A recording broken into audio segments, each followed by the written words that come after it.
good morning, afternoon, or evening, and welcome to the Bloody Disgusting Network. The following show is just horrifying. Beware.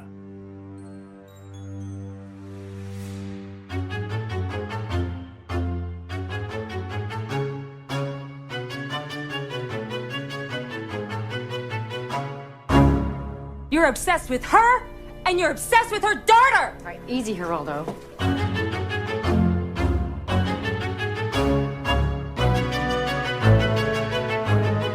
And welcome back to Horror Queers.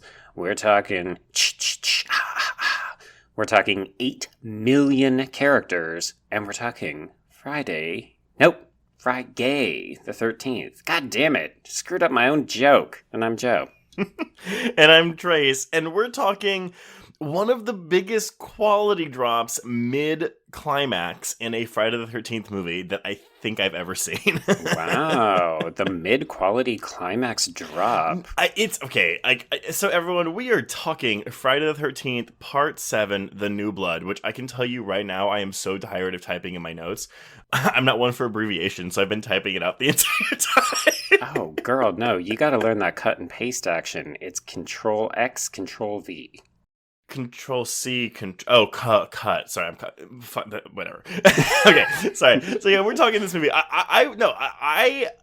Joe, why are we covering this movie? This is my fault.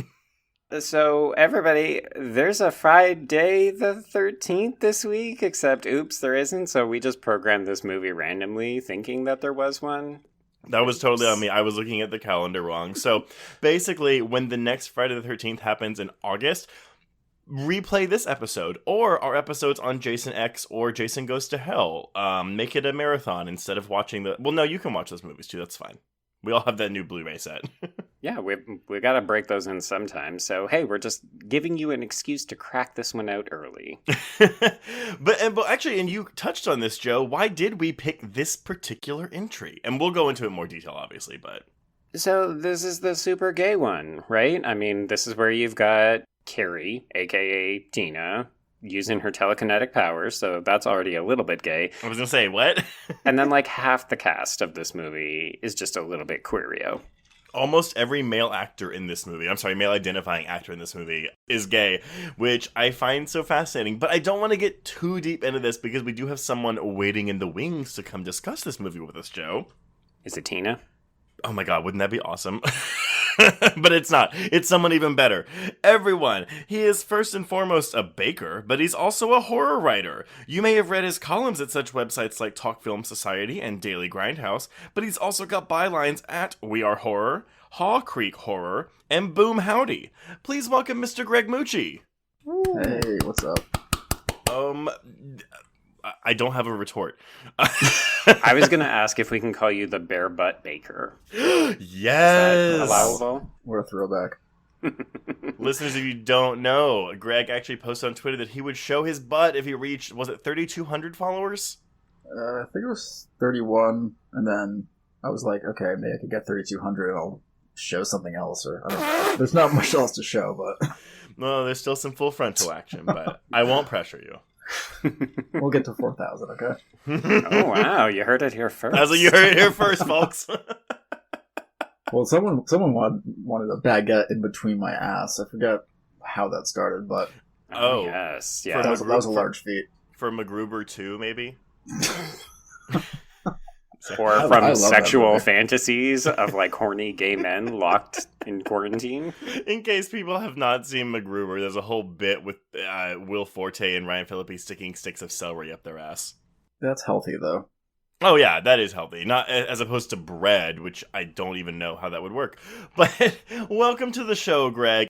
Everyone, Greg's kind of part of our, like, a movie marathon group we've been doing for the past couple months. Kinda. Me, Joe, and some friends. I mean... Wow. He only started it. He's just kind of... He only started it. No, and I know, I'm actually glad, because, you know, we've all kind of been, like, Twitter acquaintances over the past couple years, and then Greg was out there, like, one day, I really want to watch all the Saw movies, and then me, Joe, and former guests Lindsay Travis and Jenny Knoll pounced on him. Yeah. And invited ourselves into his movie club. Pounced on me without the baguette. There you go. Right. That comes later. Yeah. Yeah, but I mean, to be fair, I've been ditching the past week or so, but No apologies here, but I did want to say it's nice to talk to you in a professional capacity to where we have to be, like, formal and shit. Wait, this is going to be professional? On Should I put on a suit and tie? Part 7. yeah.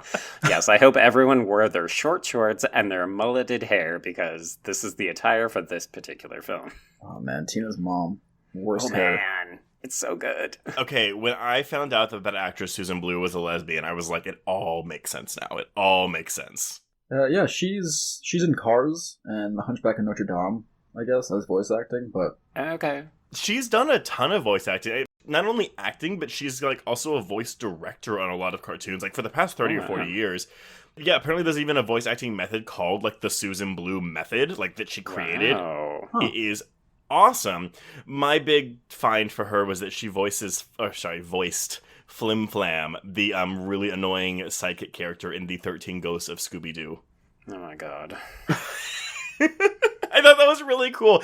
Some people listening to this will get it. But anyway, Greg, so you're a fan of this franchise, one might say, right? I mean, I prefer it over, I think, all of them, but yeah. You know. So this is something we never knew about Greg, and then all of a sudden he just like drops this into a chat or on Instagram one time, and I was like, Greg, you have literally never mentioned Friday the 13th. And he was like, oh yeah, it's my favorite franchise. I mean, Nightmare on Elm Street, I think, is like the best film of all of like the heavy hitters. And I think I actually might prefer it over Halloween, which, you know, people might, okay. think is blasphemous, but then you get to Dream Child and Falls off a cliff. yeah, because I could even find really great stuff with New Beginning. You know, I don't really care that it's not Jason. I think like the lighting and the cinematography is really great in that movie. But yeah, no, this has just sort of held my interest, and I think Jason. People think he's no Freddy, but I actually kind of hate Freddy after the third one. So I will say, I know people hate Dream Child. I don't think it's a good movie, but I will say, watching things in a marathon, it's so fascinating to me because, like, I really hate Freddy's Dead, but I didn't particularly mind the Dream Child when I watched it when I was marathon. Like, sandwiched between 4 and 6, like, it's obviously a step down from 4, but when you watch Freddy's Dead, it's like, oh, well, that was kind of a masterpiece. Dream Child, not Freddy's Dead. I like Freddy's Dead. I do not. But with this film, with Friday the 13th Part 7, I will say, so I saw it probably on TV as a kid, but I never, like, I just knew it was the Carrie versus Jason one. And in a marathon, so you're coming off of the high of 6, because 6 is one of my favorite ones in this franchise, and this is, again, a step down, but then I watched Jason Takes Manhattan, and I was kind of like, oh, well, like, I have fonder memories of 7. I will say that watching 7 by itself, I think it's fine, but I think it works better if you sandwich it between 6 and 8. Yeah, I mean, I think I was looking at your, 2.5, 3-star? I think it's a 3-star rating. I gave it a on 3, Letterboxd. Yeah, I think, Joe, you have it at 2.5. Yeah, I'm always a little bit more critical. Yeah, and I mean, mine's is a 3, but it's, it's very, it carries a large heart with it. And, I mean, I will say, I guess I have to backpedal. I'm one of the rare people who find the final chapter to be really insufferably boring. Oh no. This guy. Now we're gonna have to fight, aren't we? I think Crispin Glover's great, but you do have a bunch. I think everyone else is sort of a dead fuck, and most of the time it's them watching like a silent error porn, and the guy from the Last American Virgin, and it just takes him a long time to get there, and I just like it's kind of a snooze. And I think Joseph Zito is sort of the same thing with the Prowler. I think like the effects are great and the killer's really great, but it's also kind of boring. Okay, I find that fascinating because, so, I mean, again, raked across the coals, I get it. I mean, because for me, the final chapter kind of takes a lot of the things that work about 1, 2, and 3 and kind of, like, meshes them into a film that is just kind of a highlights reel of those first 3 films. Like, oh, like, here's, like, all this put to the test. It's really good. I mean, I've said this publicly before, but I think that the first one's really boring. I get why it's, classic. It's iconic, it's influential, but if we're talking entries in this franchise that I want to rewatch, that's one of the last ones that I go to. Oh, wait, so you watch it last, or you just He'd prefer not to watch it at all. I prefer not to watch it at all. Like, again, if you said, hey, you have to rewatch 8 of the Friday the 13th movies out of the 12 that exist, the original would not be in those 8 that I'm rewatching. That's a fucking tragedy, man. Okay, you have to start off with 1 and 2. And I mean, maybe not even in that order, although it would be weird, I think, if you threw it in as like the 5th one you watch. But I don't know. I really appreciate the quieter moments of the first one. It's very sort of meditative, and I love the monologue that, I forget what her name is. She's the one who gets the axe to the head. She's talking to Kevin Bacon about this dream she had, and they're like, then like a thunderstorm's rolling in, and yeah, I don't know. I really enjoy all the quiet moments, and then, you know, Pamela Voorhees shows up, and I think that it gets even more interesting. But I could see if you find that boring, because I mean, hell, I find Final Chapter boring, so. Right. I think it really speaks to what people are looking for. This is not my favorite franchise, but there's so many different variations in the franchise that I think there's kind of something for everybody. So it really depends on what you're looking for and what drives you. So if you're looking for the really gnarly kills, you're going to be attracted to certain parts. If you're looking for those quieter moments, if you're looking for the stunning reveals, you know, you might be attracted to completely different films. Well, because Joe, I mean, you're on record, right? Like, you really, really enjoyed Jason Goes to Hell the Final Friday, which is one of the most maligned entries in the franchise, despite the fact that it's the most wildly, like, different from everything else in the franchise. But what I kind of like or respect about everything post 6 is that every single entry is a gimmick. Like, this one is Carrie versus Jason. The 8th one is Jason in New York, kind of. The 9th... Turnabout. Yeah. the 9th one is Jason body swapping, and then the 10th one is Jason in space. So, granted, I think that they are wildly inconsistent in quality, but I like a lot of parts of a lot of these movies. Right. Yeah. Yeah, and I mean, you know, if I'm watching the movies, I definitely don't skip over Final Chapter, and I think the thing that I appreciate is the lore of it. It sets up Tommy Jarvis for the 5th and the 6th movies. So, I mean, if you do skip it, you're just kind of like, wait. What the fuck is going on? Yeah, who is this? Because I think the guy, I forget the actor in New Beginning, he knows martial arts. Yeah, I know. He's really ripped, which is sort of weird for Tommy Jarvis, I guess. But Tommy Jarvis got hot. Yeah, he went to a mental institution and he got hot. That's one. John Shepard. Because he always looks like the guy from Troll 2, but it's not. Oh no. But yeah. I think the thing I appreciate about, I'll just say 1 through 3, is that it does a lot of POV shots, which I think the series sort of drops once you get to 6.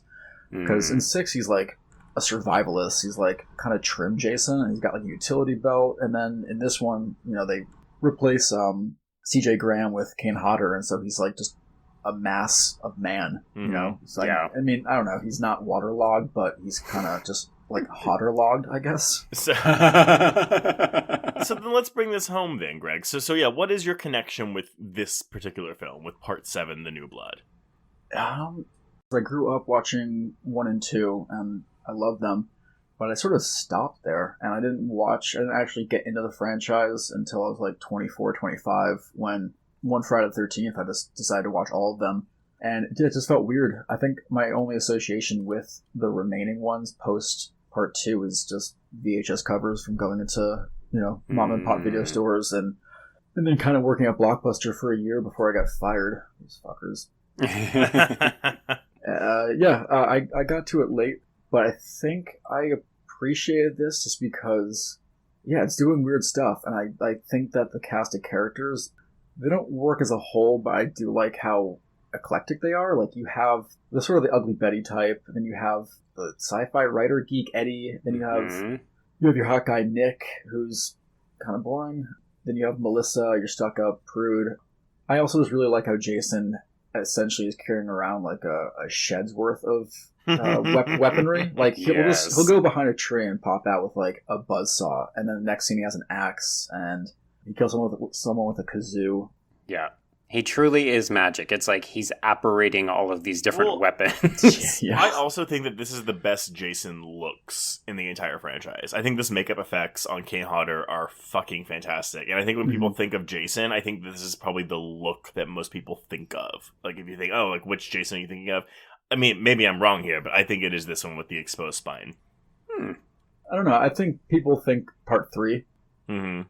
Because, I mean, at the end of 3, you have him looking out the window in sort of this, like, weird, like, sexual frenzy as he's banging on it. And so you kind of get an idea of what his face is, but I think that has the most iconic... That and part 4 have the most iconic masks. But, I mean, yeah, this has the, like, in my opinion, the coolest look. Like, when Tina breaks the mask. Oh, yeah. And he shows so his, like, good. you know, real West Virginia teeth. And he, like, he snarls at you. And, yeah, it's really cool looking. You could edit that part out. I don't want to. I was going to say, Greg, that is offensive. We're going to keep it in because it's an opportunity for me to plug the fact that we're talking about stereotypes of the backwoods all month on Patreon. So go visit that. Yay, hillbilly horror. Yeah, I don't know. I give this a 3 because you mentioned that, Greg. How I gave this a 3, and it's probably more of a 2.5 film. There's something about the character. Now, again, the teenagers are spread too thin. Like for an 88, well, I'm sorry, this is really an 80-minute movie because we do have 5 minutes of credits and 5 minutes of like recap and title cards. Mm-hmm. I think it spreads itself too thin because it spends so much time trying to focus on Tina and her ordeal that it kind of like shoehorns all these kids into it. I remember watching this and I was like, oh fuck, like I don't know who any of these people are. They're all given one basic trait, yet at the same time there's a handful of them where I'm like, oh, I really like what the film is trying to do for you with this journey. I love the sci-fi character Eddie. Wait, do you like him or do you want him? Both. Okay. I really like Maddie's, like, you know, as the ugly duckling journey. I think that's really cool. I like Robin. I don't give a shit about David. There's things about this that I'm David like... sucks. Yeah, but there's things about this where I'm like, oh, like, I really like... I find the characters really empathetic or sympathetic in this film, and I like watching them, and I want more of them. That's my only big gripe, and because...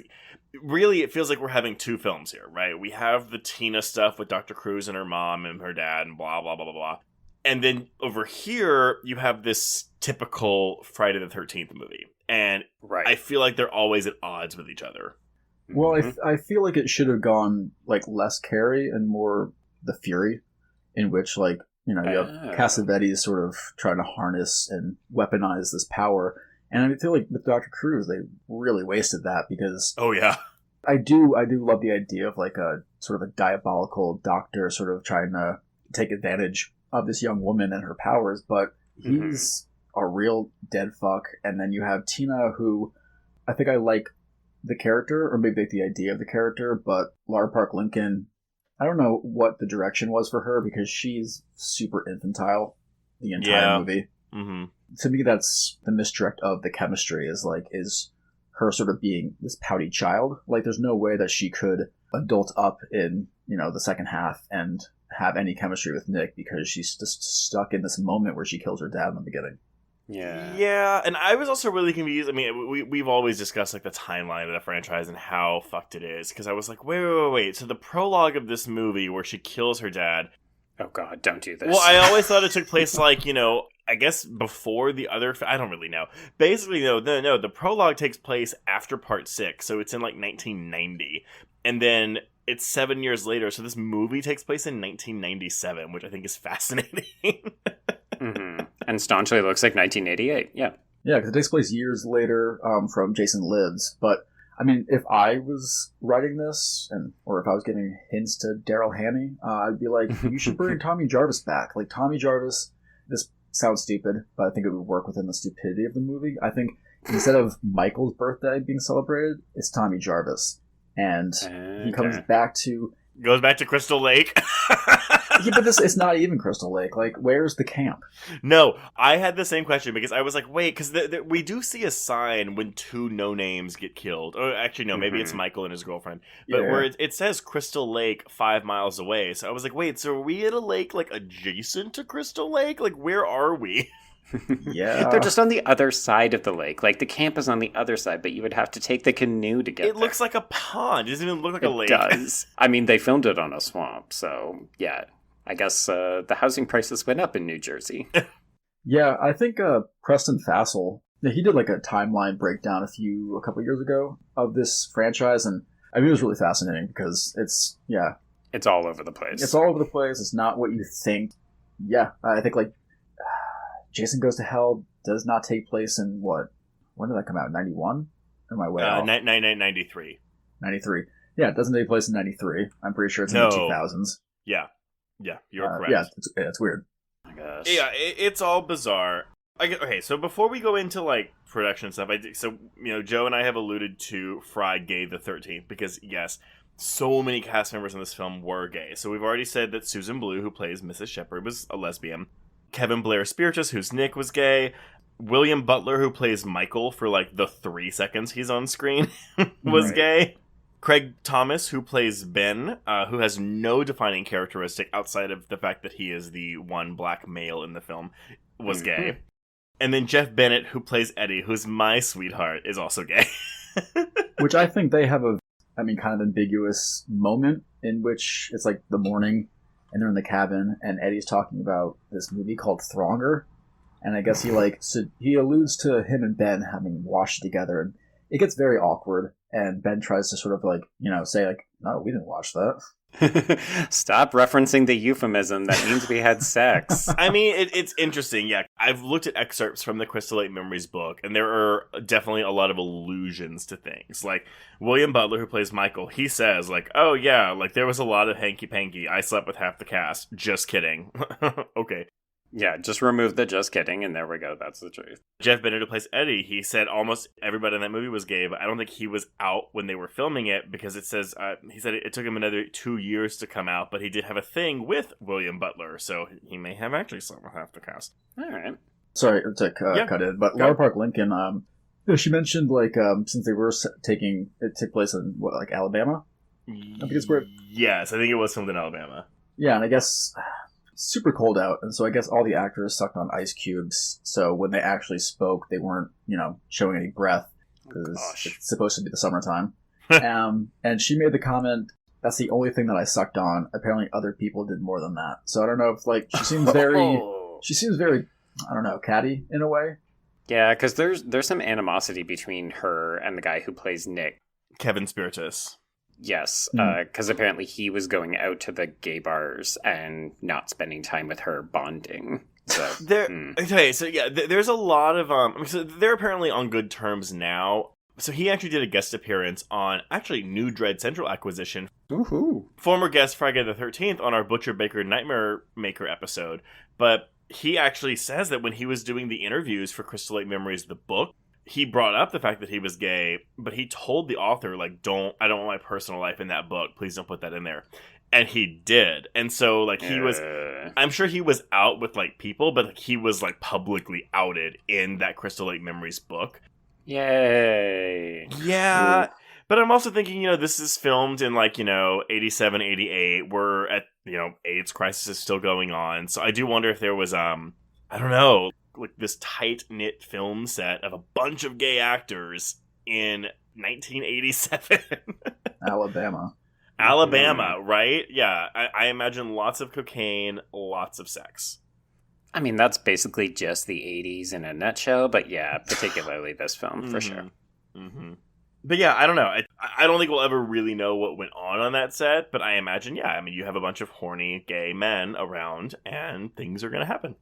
Yeah, I know the actor had a web series called After Forever. Mm-hmm. I think Amazon picked it up. I think season 1 was 88 minutes, and each episode was 9 to 11 minutes. So, I don't know. Maybe he'll come out with some expose. Maybe not. Probably He's not. Still out there. He's still working. It's interesting because, listening to him being interviewed, so I had just watched the Tab Hunter documentary, Tab Hunter Confidential, for our episode on Psycho 3 to prepare for that, and hearing Kevin Spiritus talk about being gay, I don't know, the way he talked about it, it was oh, look, I'll talk to you about it, but it's still kind of my personal business. It's very much of that generation. Our generation, it's oh, put everything on fucking line. Well, for some of us, it's simultaneously refreshing and frustrating because it's oh, I want to know more, but you're not going to say it, as is his right to say that. But it's oh, but I want the dirt. Yeah. Have you ever watched the actual Crystal Lake Memories? Yes. Documentary? Yes. Yeah. Mm-hmm. Yeah, I wonder how that differs from, because I've seen that, but I haven't read the book. No, and big thanks to Terry over at Gaily Dreadful for pointing some of this out for us, because he, I think, did go through the book for his for his appearance on Halloweenies when he did this film. But yeah, it's, I don't know. Just don't out people, anyone. It's really fucked up. Yeah. And don't be catty. Large. Yeah, and that's like, when they bring it up, he's like, oh, well, we just have very different ways of approaching the material. And I was like, okay, so then when you say, oh, he's going out to the gay bars, okay, well, so she probably wanted to stay in and be method. And he's like, see ya! I'm gonna go dance. I'll see you later. I'm just guessing here. It's probably not actually what happened, but context clues. All right, so tell us more about the making of this film that we actually do know. So, basically, Part 6, Jason Lives, comes out August 1st of 1986. It was the first Friday movie to be released in the summer. Now, granted, it's the tail end of summer, but I guess they were so proud of it that they were like, fuck yeah, let's do it. Which, we all agree that Part 6 is good, or Greg, are you on the outside of that? Oh, I love it. I mean, Okay. like massively turned around on it like a couple of years ago. So I think I was like, the ardent horror fan in me was, thought that the references to Bond and the sort of the gimmicks of it was a bit, sort of a slap in the face, but it's a shit ton of fun. Well, unfortunately, it didn't do well at the box office. I mean, it made $19.5 million still, but the problem was, so summer of 86, we've got Top Gun, Poltergeist 2, Ferris Bueller's Day Off, The Karate Kid Part 2, Big Trouble in Little China didn't do shit. Psycho 3. I mean, Psycho 3 didn't do shit either. Yeah. Aliens. Oh god, Maximum Overdrive. All these big movies. It actually opens the same weekend as Howard the Duck 2, which also flopped, but great movie. Basically, they learned their lesson. So yeah, so Jason Lives reintroduces Jason Voorhees because obviously in Part 5 he's not in it. And then Part 6, while not a huge box office smash, I think it was the only film to get like moderately positive reviews from critics. And so they were like, cool, we're on a ride here. Let's do Freddy versus Jason. And that, needless to say, did not happen until 2003, so 15 years later. So, after New Line Cinema and Paramount failed to come to an agreement, they basically were like, fuck this, we're not going to do Freddy vs. Jason, we'll do something else instead. So, as Greg has already mentioned, screenwriter Daryl Haney comes in. He goes, there's always a teenage girl who's left to battle Jason by herself. What if the girl had telekinetic powers? And I feel like that's a wonderful way to start your movie. Like, I think all Friday the 13th movies should be like that, where it's like, what if Jason but blank? Jason versus a unicorn. Mm-hmm. So, of course, with this, it was Jason versus Carrie. And Barbara Sachs, who's an associate producer on the franchise, really, she's like, cool, it's interesting, but we want to make this a more respectable entry. Since the last one got good reviews, we want to give some prestige factor to this film. She apparently also wanted it to win an Academy Award. As you do with your horror films. Sure. Yeah, shoot big. Several high-profile directors were considered for the job, including Italian filmmaker Federico Fellini. Oh, yeah, sure. I mean, this movie's right up there with Armacord. Oh, 100%. Yeah.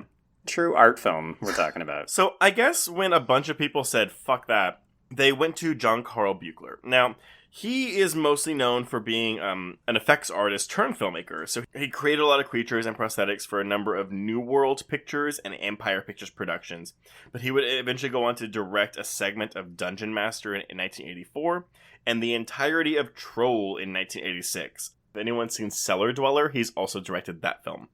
I bought that. Have yet to watch it. I also have it, but have yet to watch it. Has anyone actually seen this movie? It sounds like you just said a title.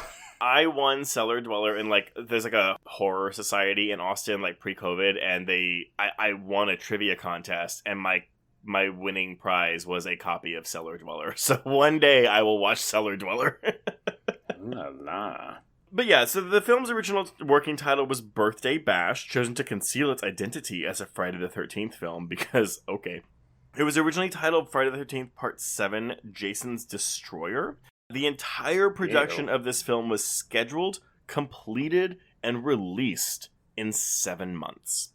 Yeah, see, last week when we were talking about Scary Movie 2, we talked about that 9-month turnaround for a parody film, which is already drawing on pre-existing properties. So this is admittedly not wholly original, since we are drawing quite a bit from Carrie, the original telekinetic girl. Right. Well, maybe one of the few. Yeah. I don't know if she's the original, because there were others before her, but she popularized the most popular one. Yeah. There we go. Okay. But still, like, a 7-month turnaround. This is still a feature film. This cast is massive. And that is not an easy feat. Well, that's the thing. Like, so many of these films, like, one of the producers even says on Crystal Lake Memories, he's like, these films cost nothing to make. Like, the budget for this film was $2.8 million, and it eventually grossed $19.2 million, which is less than Part 6, but it's still a fucking moneymaker. It's still a lot more money than what they cost, what they spent to make it. Yeah. Oh, franchises in the 80s where they're just expecting like $45 to $50 million grosses on all of these franchises as they get really old in the teeth. But it's like, you spent pennies on the dollar. You still came out of this with huge amounts of cash, you Scrooge McDuck fuckers. Pretty much. And I mean, again, it wasn't until Part 8 failed that Paramount sold it off to New Line. So they were like, well, we're still going to milk this cow for all it's worth. Yep. So yeah, during, as Greg actually already mentioned, this is the first film to have Kane Hodder. It is the first of 4 appearances, because he will go through 7, 8, 9, and 10 before being recast by Ken Kirzinger in Freddy vs. Jason. Man. So Joe, you and I have discussed this. I'm interested in Greg's thoughts. Are you of the mindset that it matters who plays Jason? Oh, absolutely. I mean, really? He doesn't say anything, so it has to all be through your physicality. Mm-hmm. Mm-hmm. Plus, I mean, I think it helps having a stunt guy, because he was a stunt guy on Prisoner, the Rennie Harlan movie, and that's how him and Buechler met. Is it Buechler or Beekler? Oh, maybe it is Beekler. Also, R.I.P., he is dead as of last year. A bunch of the people in this movie are dead. Oh, P.S. yeah. What the fuck? Melissa's dead. Mm-hmm. Oh, wow. Yeah. Anyway. Sorry about that. Yeah, I agree with you, Greg. I definitely did notice a change in the physicality. Like, I don't know that I would have said, oh yeah, this is the guy who, is different from Jason X. Wait, did I get that wrong? No, Jason X is Kane. Freddy vs. Jason is, I mean, he's a lot more massive. He's taller. Yes. In Freddy vs. Jason. I'm not entirely sure why he got fired. Again, this is probably a conversation for a Freddy vs. Jason episode, but it's something like they just wanted something different. But it seems hypocritical when they don't recast Robert Englund, Mm-hmm. It also seems a little suspicious considering that the way that Freddy manipulates Jason in Freddy vs. Jason is very similar to this film. Yes. Yeah. I mean, I think that, like, through a lot of this, it's Jason's kind of getting his ass beat, and he kind of goes through the ringer. Which, I mean, you watch it and you could just tell that whoever's playing Jason is a stunt guy. Yeah. But yeah, I think it works. I mean, aside from CJ Graham from Jason Lives, who I like a lot, I think he moves really, really quick. And yeah, he seems like he embodies sort of this naturalistic or animalistic quality of someone who's been out in the woods. Because, like, I think the fans always love to discuss, how did he live out in the woods? How did he survive? And it's, I think, seeing who cares? Jason Lives, you're like, yeah, who cares? But yeah, I don't know. People love this franchise. They love to talk about it. They love to theorize. I'm sorry, if I have to hear one more person complain about the tunnels in the remake and how Jason wouldn't have done that, I'm gonna fucking go off. Like, it is so stupid. Off. Like, who cares? Who cares? Just kill people. Yeah, I know. I mean, I think what's his name from the remake?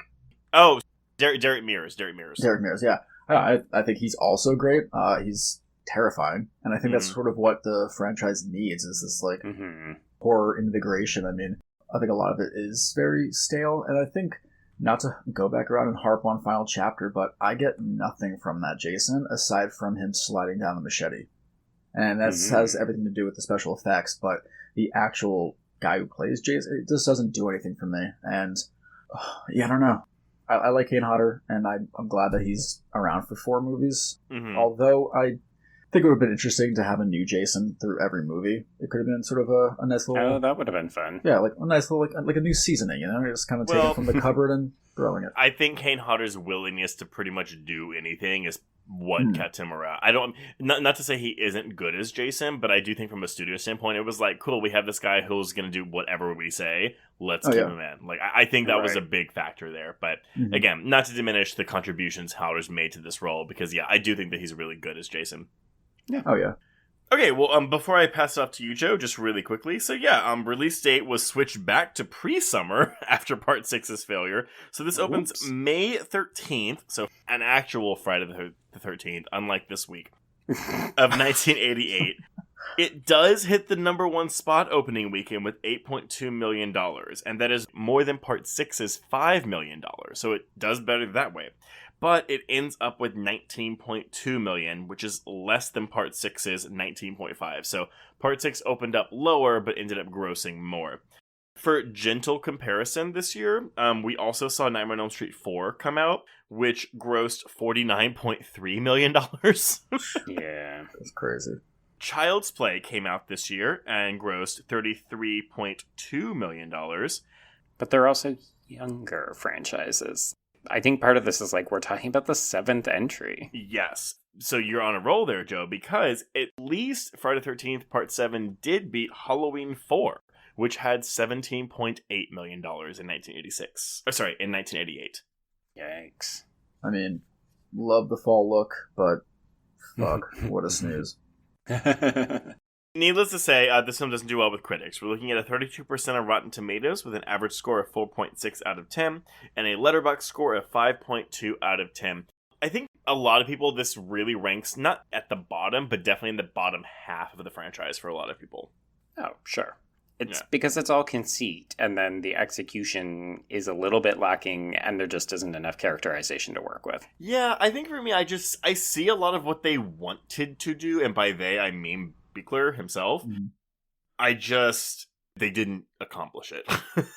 Yeah, which, as folks know, there was, MPAA cuts as well as interference from the studio, so, this film was never going to be satisfactory. Yeah. It was always going to be fucked. We'll go through some of these kills.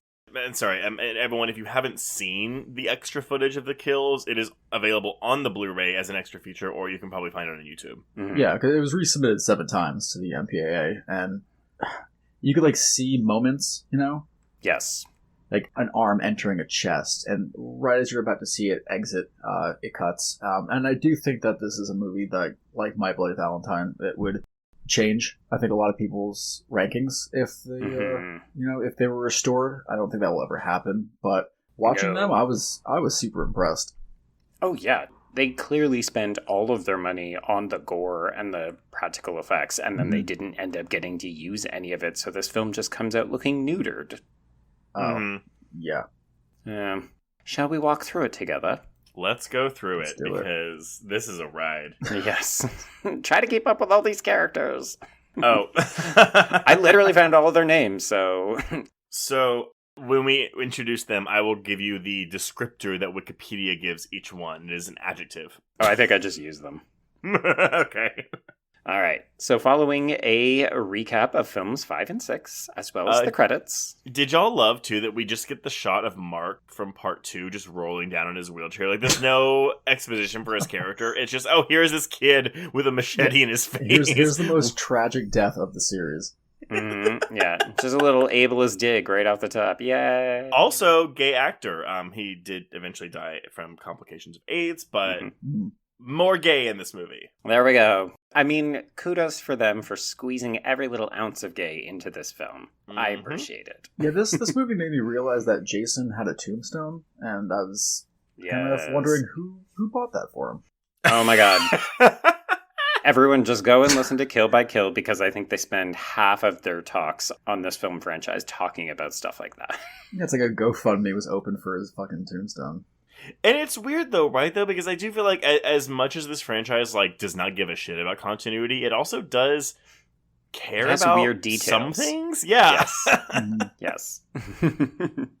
All right. So we open our film with a preteen Tina, who is played by Jennifer Banco. I could have sworn it was Carol Ann from Poltergeist. Oh, yeah. It does look like her. Yes. She started in Barbed Wire when she grew up. Like that. The Pamela Anderson Anderson one? You mean the Casablanca remake? Yeah. Yes, of course. That's the one I did mean, yes. All right. So preteen Tina is seeking refuge from her parents' abusive relationship in a canoe out on the waters of maybe Camp Crystal Lake or whatever swamp they're filming at. Camp Crystal Pond. The CCP, yeah. Cubic Zirconia Pond. Camp Crystal Puddle. God. We'll workshop this. Yeah. We'll come back to it. I should have thought about that more, but yes, we're both right. So she is hiding out, and then her father, who is played by John Otrin, comes out, and she is mad at him. So she inadvertently uses her psychokinetic powers to collapse the dock he's standing on, and he's dead. And during all of this, Jason is still underwater from the ending of 6. Mm-hmm. Yep. So, going with Greg's statement then. So, yeah, I guess they tore down the camp and replaced it with this house. Luxury cottages, yes. Yeah. The Jaws idea that Barbara Sachs had. Mm-hmm. Yes, they've turned it into some kind of tourism residential area, right? Okay, I'm glad y'all mentioned Jaws, though, because one of the deaths in this movie, I was like, this is just like Jaws. Oh, see, I got Creature from the Black Lagoon. Ooh, good one. But see, the way it was shot... when we get to that... Yeah, we'll get there. We'll get there. Poor Sandra. Yeah. Poor Sandra, whose name I had to look up. Oh, I could not tell you her. I mean, I haven't written Heidi it down. Kozik. Her descriptor for me is Russell's girlfriend, but Russell is Preppy Russell, so I got that much. Okay. She plays a society member in Society, so... Oh. Yeah. All I know of Society is the butt. Yeah. Oh, you've never seen it? Oh, I've Joe. never seen it. Oh, Oh it's my a God. treat. And you refuse to let me program it, so I still have not seen it. I saw it for the first time like a year and a half ago, and I was like, that's a good viewing for like 5 years. Yes, I believe that's what you said when I tried to program it this year. You were like, no, I'm not watching that again for another couple of years. Society's like the best 90210 episode, and then it gets fucking like an acid trip at the end. For like the last like 10 minutes tops. Like, it's like... Yeah. I'll still take it. I mean, you're describing half of the horror films that we watch. No, I agree. I just, again, I wasn't ready to rewatch Society because Yuzna to me is an acquired taste. I don't love Reanimator like everyone else does, so it's like one of those things. It's like I gotta be forced to do it, or I gotta be in the mood. Oh, Bride of Reanimator. Have you seen that? Yeah, I've seen all of them. I've seen that one, and what's the third one? Beyond Reanimator. Yeah, I've seen that one Yes. too. Yeah. Wow, you sound so thrilled. I think so thrilled. I appreciate the creativity. It's not really for me, but we'll discuss them one day. Sure. In the meantime, let's talk about Scream for the 18th time, right? Yeah. So, let's cut to the present day, which apparently is closer to the year 2000 than anyone ever imagined. And we are reintroduced now to a teenage Tina, who is played by Lara Park Lincoln. And she is being accompanied by her mother, Amanda, Susan Blue. I like her mother actually a lot. I wish that I wish the mother had more to do, and her death always guts me because I'm just like, I wish there was more of you in this movie. I mean, that is the problem with all of these characters, except maybe Tina, is that you just need a little bit more of them. Like, I would take a hour 40-minute version of this film with a little bit more character development and fewer people in camping equipment stuff. Oh god, yeah, you could cut out 4 to 5 of the kills / characters in this movie and really flesh out the ones you have. Yeah, that's my big complaint. That's, for me, why it's a 2.5. Because I'm just like, there's too many people. And I get it. You want to kill a bunch of people because it's a Friday the 13th movie. But, like, I don't know who anyone is. And that's a huge problem. So the NPAA removes a bunch of the kills, and now you guys want to remove them? I want to remove the characters wholesale. Oh my gosh. Okay, so Tina and her mom are driving to this cottage, which is actually owned by the film's true villain, Dr. Cruz, who is played by Terry Kaiser. Okay, wait, y'all. Weekend at Bernie's. I have never seen Weekend at Bernie's 1 or 2. Never. Same. I know what they're they are. fun. I know what they're about. And so when I look up this guy and I'm like, oh, he's the titular Bernie. Yeah. I always thought he was older. Yeah, I did too. Well, when is Weekend at Bernie's? Is it after this? It's after, yeah. Like 2 years, right. I think. Okay. Yeah. Yeah, because I was like, oh, that's very firmly in 90s. But this is very firmly in a late 80s film as well. I actually want to say the first one might be 89. Like, it's like the year after this, but I could be wrong. Oh my god, this is scintillating for people to listen to, because they're definitely not going to be yelling at us. I know. Well, also, I mean, like, you know, we had the recap in the beginning, and it takes a little over 3 minutes. Oh, yeah. Oh, I clocked that shit, Greg. Oh, yeah. Yeah, so because I was like, this movie's 88 minutes. Mm-hmm. So it's like 84, and then, yeah, the credits.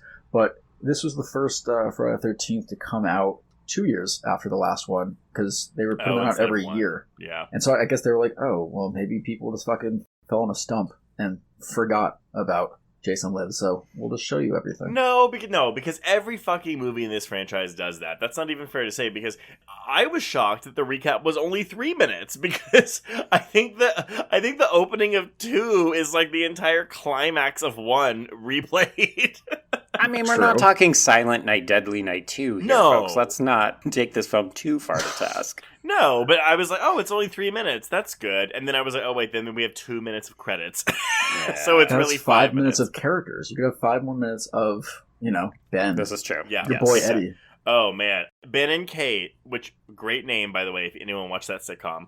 But Ben and Kate have nothing to do in this movie except be there for a scene, be black, and then die.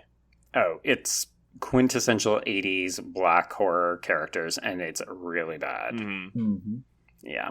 Okay, but we're not there yet. No, we're not. We're almost there yet, because technically these teens are hanging around. They are the neighbors of Dr. Cruz, but he has no time or interest in them because he is too busy testing Tina's powers with matches. It's like, he's giving this infantile child matches and telling her to start fires. Like, you're a bad doctor.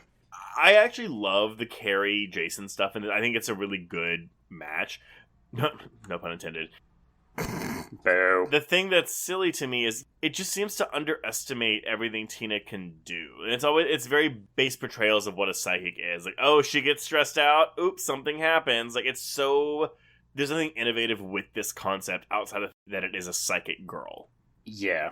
Well, all the trailers, I watched all of them on the Blu-ray, and I mean, they set it up. They're like, Jason's met his match, Jason versus Tina, and like, you go in this movie like expecting a climax of these two going at it. So I mean, I don't think it tries to like reinvent the wheel. It's just kind of giving you like, oh, Jason has finally met his match, and it's this girl named Tina. It's this girl. He does when we get to this climax, I will tell you right now, I love the showdown between them. I think it's fucking fantastic.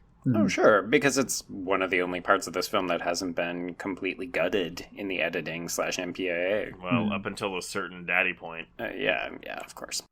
But yes, so she does meet Nick here, played by Kevin Spurtis, and they get off on the wrong foot, so it's a little bit of a meet cute, blah, blah, blah. Okay. Tina is all about missing her dad. This is really hard for her. She doesn't want to be back here. She's all about missing her dead dad that she killed. Yeah, I do want to point out a fun little set design. Why does Dr. Cruz have what appears to be a 1/5 to scale model of a train on his desk in this office? Okay, I guess they haven't been to this house since the dad died 10 years ago. That's the implication. But this is Dr. Cruz's house, isn't it? No, it's her childhood. It's her childhood home. Okay. But there are cobwebs, and not even cobwebs, but flat out spider webs everywhere. They go to a coat rack, and there's a spider web connecting the coat rack to the wall, and I'm like, I mean, I guess they haven't been here in 10 years or 7 years, but okay. This is before Airbnbs, so they didn't rent it out to anybody. Yeah, exactly. Oh my god, I'm now just picturing it's like Jason versus Tina versus spiders. Like giant spiders that have been living in this house for the last 10 years. Write it, Joe. Write it. 8-legged freaks. Yeah, basically, that's what it is. They've all been mutated because of whatever is in the water. Well, actually, because if we do that, we can do Jason mutating with the spider, because in Leprechaun 4 in Space, that one doctor does merge with a scorpion, so it's kind of the same thing. Oh, dear. I've never seen those movies. Oh my god, they're not good. They're definitely not good. But we can cover a couple of those on the podcast in the future. One day. Yeah. One day, right around the time we cover Society. Well, that's actually that's our next Sunday marathon of franchises is Leprechaun. Oh, fuck off. Okay, let's move this on. I will say Leprechaun Returns is actually quite fun, the newest one. But anyway, continue. There are too many tangents in this episode, and we are 2 paragraphs in. You're fine. Go. All right, so she runs down to the pier and she's like, Daddy, we actually get a flashback to the opening. And I'm like, movie, you have been on for 5 minutes. Yeah. Don't flash back to the opening scene. I haven't forgot it. It really thinks we're dumb. It really does. It's like, these teenagers only want the tits and the ass and the blood, so we have to remind them what happened. There's quite a bit of titty and bush in this movie. I mean, I'll allow it. No dick, though. There's never dick. Never dick. In the gayest film... Actually, yeah, I don't think any of these films, any Friday film, none of them have a dick in it, I don't think. Anal the dick was off screen, if you know what I'm saying. Oh! On this one specifically, yeah. Well, the final chapter has a guy killed in the shower, so they wasted that chance. Oh my god, I love that death too. But okay, so she's down on this pier, she's crying her eyes out, and she's like, oh, I wish you could come back. Poor and then me. magically she revives Fish Tank Jason Voorhees, who is played by Kane Hodder, and then she is so freaked out that she passes out. Okay, yeah, so basically we're to believe she passes out, he walks by her and just goes into the woods. No, I think he emerges on the opposite end. Oh, so he couldn't make his way over there to kill Yeah, he's her. just like, I'll let you sleep. I'm gonna go butcher random campers. All right. He's a killer who can't swim. That's fair. That's fair. Yeah. Okay. So she's down and out, but when she awakens, she tells Mom and Dr. Cruz, and they're like, no, you're fine. It was a hallucination. So she says, fine, fuck you. And she goes to hang out with Nick, which is very displeasing to Dr. Cruz because he apparently wants to do nothing but test her all weekend. I don't know what his plan is. Well, he wants to monetize her psychic powers, so he's kind of like training her to be like a weapon for the government. God, what is this? A secret X-Men movie? Kind of. Does he think that yeah. she's Ooh. Jean Grey? No, that kind of is what this is. But that's what I'm saying, though, right? Like, you either keep that and excise the extra teens, or you excise this weird plot and then keep the extra teens and give them more to do. Okay. I mean, say excise again. Excise. Good. Okay. I love it. Excise your dick. Excise your cock. Whoa. Holy, that escalated. I'm quick. trying in a sexual way. It didn't really work. MPAA. Yeah. This podcast has now been censored. All right. So, while all of this shit is happening, we're also cross-cutting with the adventures of one, Michael, who is played by William Butler, as well as his girlfriend Jane, who is played by Stacey Greason. I was literally like, who are these people? Who are these people? We don't know. They're introduced just having sex, and then we cut back to Tina and her mom and Dr. Cruz, and you just think, did they splice in some porn footage in this? The answer is maybe. I mean, it's just weird, but yeah, this is the birthday boy. This is the birthday boy, and I honestly like. But we don't know that. I've never known that until I was doing research for this movie. I only figured it out when they kept referring like, "Oh, Michael's going to be coming. Where is he? He's late." And then I realized, oh, he ain't coming because he's been dead for a while. Wait, you guys? No, they established that it's Michael's birthday because he all of a sudden is like, "Fuck it, we're gonna camp woods or woods," and she's like, "Oh, but we're so close." And then she finally just has to be like, "They're all waiting for you. It's your birthday," and that's when they decide to walk the 5 miles. God, Greg, you paid so much more attention than I did. No, because that's when we get the sign that says Crystal Lake 5 miles away. But yeah, it's Right. It's yeah. I mean, important to know because they are out of the car, and this is when Jason gets them. So he stabs Jane through the neck, and it's really good. Or it would be if you could see the If you gore. could see it, yeah. And then he chases Michael. And I actually really like this subversion because normally we're so used to seeing men die quickly and women get the chase sequences. And I like the inversion of this. So Michael gets his own chase scene, and then he gets stabbed in the back, and it looks painful. Well, it would look painful if we could see it. Yeah. Right, yes. I mean, that's just the refrain. Like, rinse, lather, repeat with that comment for every fucking death in this But no, that's a fair assessment, Joe, so I will give that to you. You are correct. I mean, I don't want to get stabbed in the back. I'd rather get stabbed through the neck. Just saying. I feel like if I got stabbed in the back, though, it would, like, cut off all, like, your nerves, so you wouldn't feel anything. What the fuck? I want to see who's killing me. Dewey says differently. Yeah, that's true. That's true. So they're dead. Yay. Our first major kills in the movie are accounted for, so we are back at the cottages. Tina is still partying, so let's meet everyone. Okay. Here we go. Give us a list.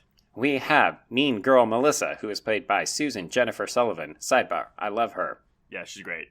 She's great. People apparently don't like her, and I'm just like, but she's I mean, the bitch. How do you not like her? You're not supposed to like her, but, like, again, like, I like her. Well, she has like this weird embodiment of Missy Farmer and Barbara Crampton. Like I think she is likable, but like, Yes. yeah. And then she pulls that like weird straitjacket joke, and it's just like no one else is laughing. We're not laughing. No one else in the room is laughing. No. No. She's definitely one of those people where you wonder if any of her friends actually like her. Did she just get invited to this party because somebody felt sorry for her? We don't know. Well, she comes from money, so she has to be there. You can tell because she's wearing them pearls. Wikipedia describes her as snobby socialite Melissa. Right. Yeah. I mean, we don't even know whose cottage this is, but I kind of assumed it was hers.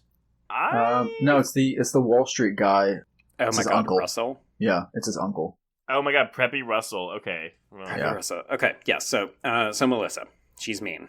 Then there's sci-fi writer Eddie, who is played by Jeff Bennett. Love him.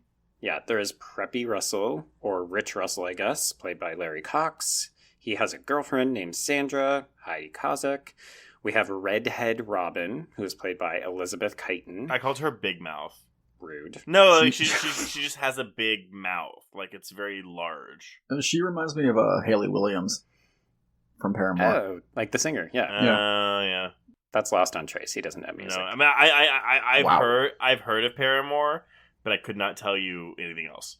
Yeah, like if he saw her in the Josie and the Pussycats, like walking across the street and he held up the album cover, he would be like, no, I don't know if that's Paramore. Yeah, I don't know what it is.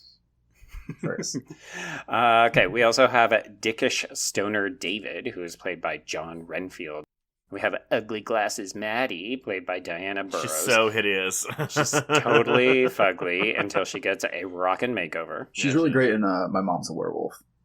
Oh, okay, I've never seen it. I liked her a lot. She was like my favorite character. I really like her, and I hate that she dies so early. Like her arc, because it's her and it's Eddie. Whenever he tells Melissa, he's like, "You think I'm cute?" Like, oh my god, I died. It's so good. Well, she gets a really tragic death because she does the whole makeover, and then she goes looking for David, and then she stumbles somewhere. She loses an earring, and then that's when she starts to get like chased.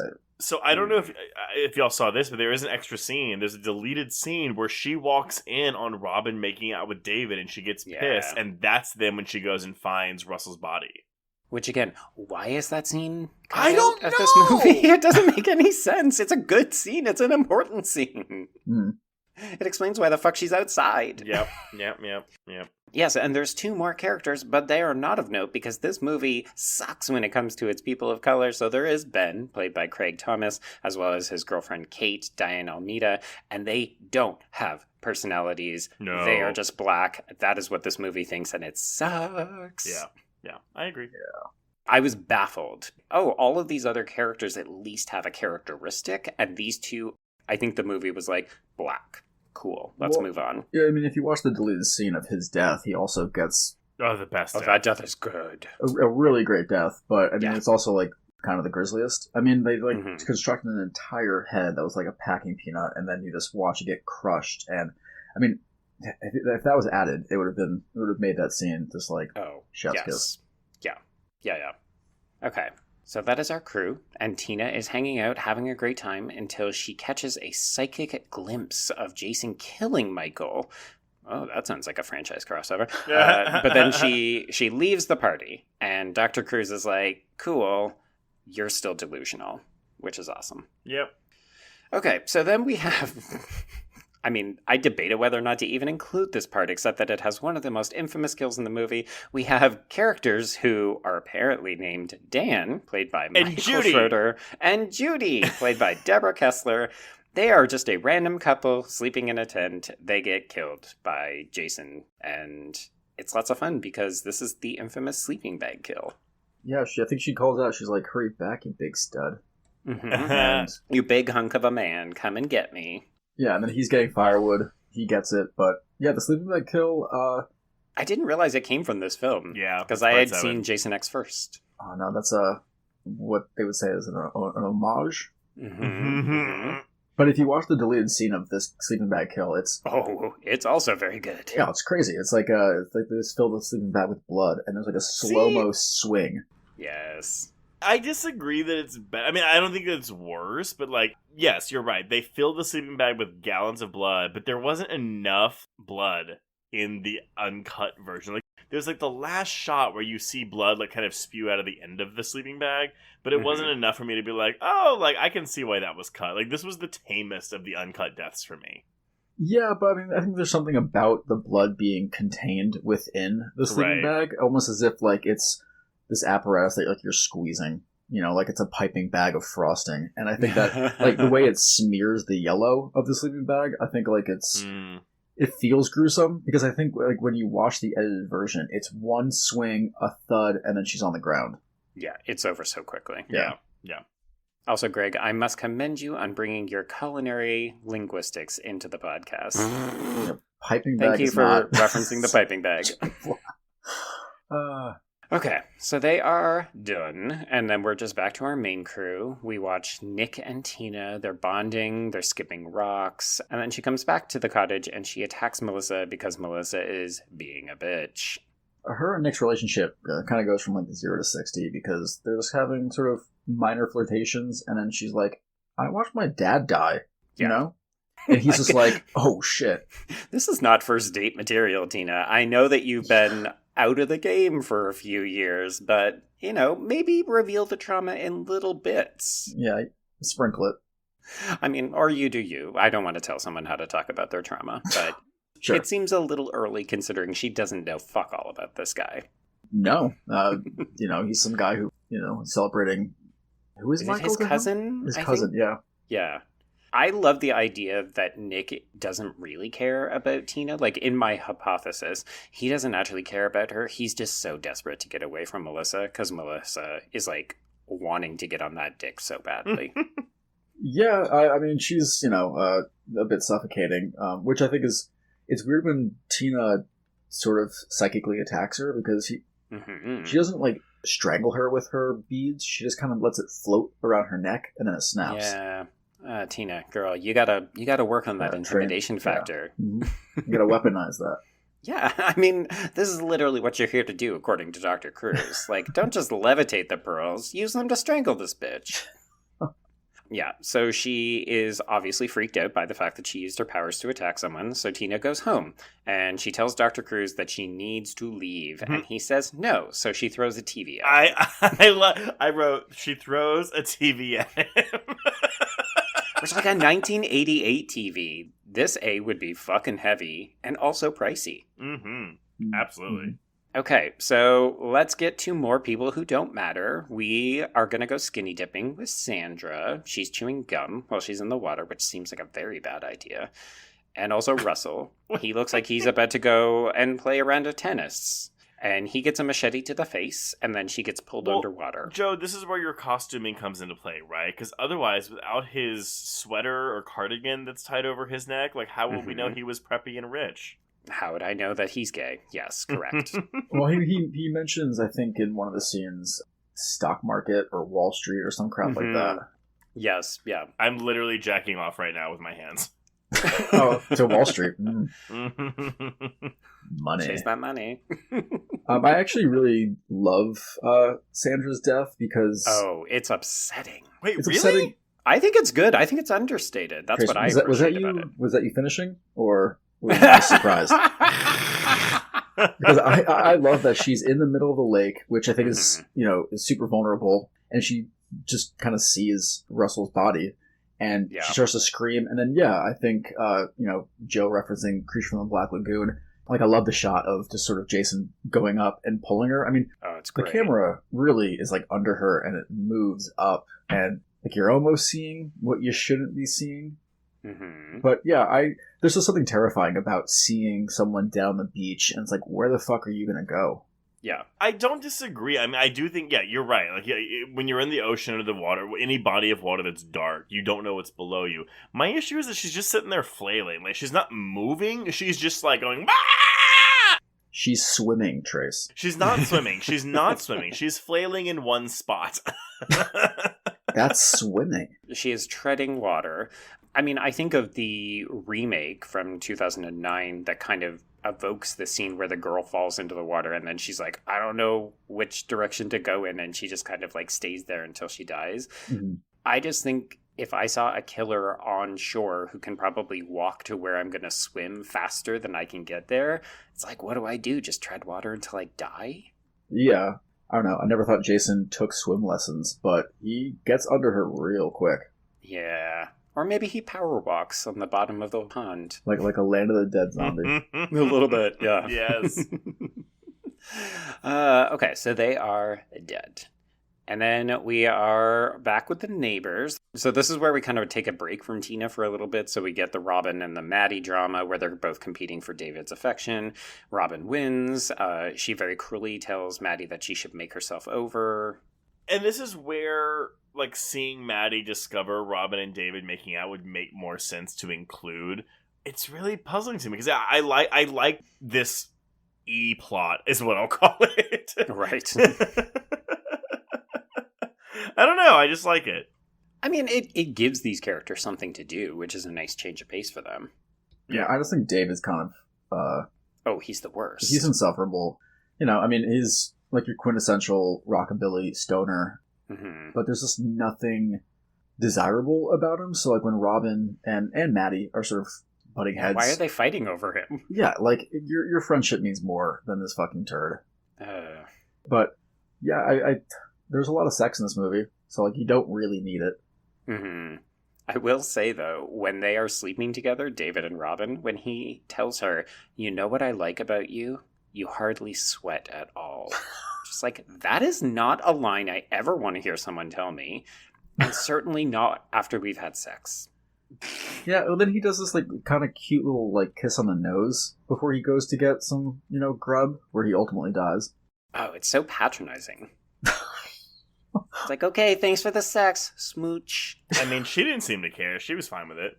She couldn't stop laughing. Oh.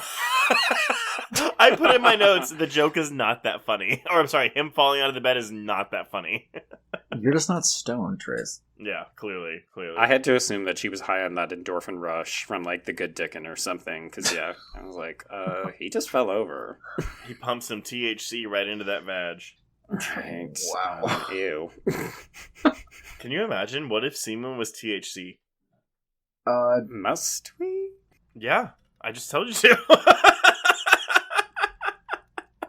I mean, I think a lot more guys would not cringe at consuming their own spunk. There we go. I'm sorry, no, publicly cringe, because you know all of them do it, they just don't want to admit it. No, every guy, you know, at some point in their life should be forced to consume their own cum, you know? Like, you can't expect somebody to eat it and then be like, ooh, ew. If you're ever going to criticize someone for either spitting or swallowing, then yeah, you should be forced to be like, well, what does this actually taste like? Let me get a little Dixie cup like you get at the gelato sample and just give it a little taste. That's interesting, because for me, like, before I had ever tasted my own semen before, I'd always, like, been curious about it, but the second I actually, like, climax, I was like, oh, the desire was gone. So I always had to make sure that when I was, like, about to climax, that it was just aimed at my mouth, so I just had it ready to go. Otherwise, I would be like, pull out and, like, not do it. Wait, I'm imagining, how does this work? Okay, so I'm picturing you on your back with your legs, like, crawled up the wall. Yeah. Okay, yep, okay. Yeah. Wait, so you aimed it at your mouth, and you're saying that you're a sharpshooter and you got it in there. Yeah. You didn't lick it off somebody? No. You can fold your body like you a just pretzel. you just lift your legs up and you just aim your dick in your mouth and you just go. Wow. So what we've established is that Trace is a range person. I feel like that's what we've discovered. Yeah, I know. It's a long shot, but that's all I'll say on that matter. I'm signing up for my OnlyFans for the rest of the details. Right, or just the regular Patreon. I'm just picturing the opening of a Short Bus now. Yeah. Ooh. Oh, actually, no. Kind of very much like that. That's what it is. Yeah. Does it also involve singing the American national anthem? That wasn't a rim job scene. I know, but it's my favorite scene in that movie. Oh, yeah, I'm sure it is. It's hilarious. Anyway, back to part 7. I'm just saying, people literally said on the Facebook group that they want more cum discussion, so there you go. We are responsive to your listener feedback. I milked that for all it was worth. And I will even give them some more. Give them a baguette, Greg. Give them a baguette. Yeah, here's my loaf. I think that every guy should also care about what their cum tastes like. You know, don't be gorging yourself on roast beef and then expect somebody to swallow that gross salty shit. You know, have some mango, have some pineapple. Eat a fucking pineapple. Yeah. It's all about the citrus. I will never eat mango, but I will do all the citrus. It's fine. Oh my god, no, mango with the skin on, just eat like an apple. It is What? great. Oh my god. Wait. I'm sorry. It tastes great, or it's good for your semen, or both? I think both A is and B. what he's saying. Yeah. A and B. Also, Trace, your level of disgust with the suggestion of eating a mango compared to tasting your own semen is just impressive, sir. Why are you implying that semen is grosser than a mango? A mango is way grosser than semen. I just think it's the act of you sharpshooting your mouth with your dick. I mean, granted, when I was doing it, I never used the phrase sharpshooting in my mouth. No, but we did, and that's what matters. Look, I'm just picturing like a Videodrome dick spraying you in the face and you being like, oh, so that's what it tastes like. Oh my god, no. You just have to aim it in your mouth, you guys. It's not that hard. So that night, Dr. Cruz finds Michael's body in the woods.